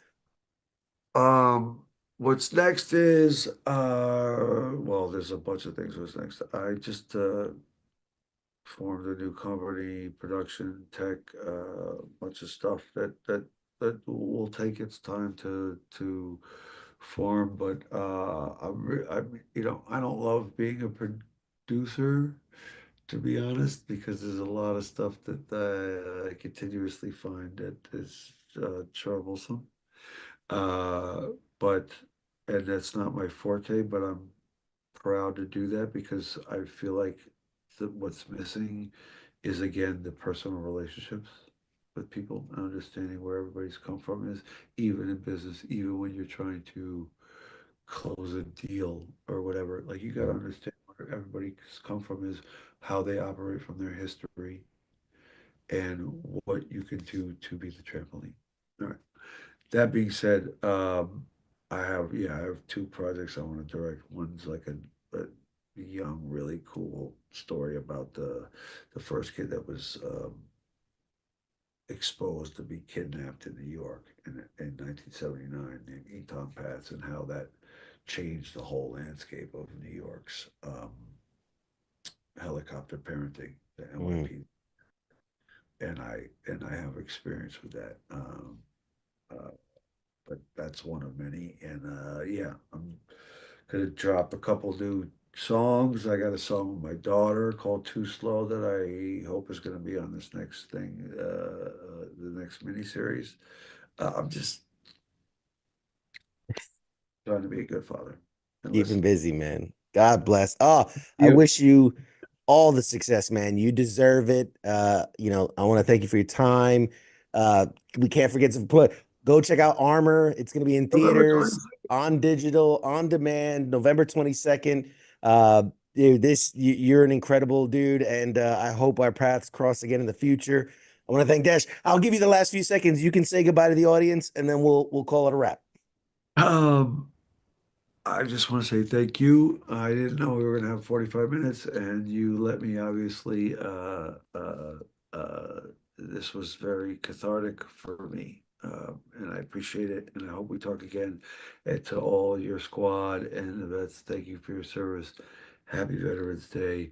And it's hard for me to plug anything, but you guys, because I appreciate everything. And if you all want to holler at me, I'm the worst social media replier, but Diz my hawk on anything you could find me at. And when I have a moment other than taking my kids to a rehearsal for Annie in an hour, I'll holler back. Outstanding, man. Hey, this has been Dash Man, my hook. I say that correctly. Check him out on all the things. Look out for future profit projects. Follow him on socials, and we'll love to have you back on the show in the future, man. All the best to you, bud. Likewise, my friend.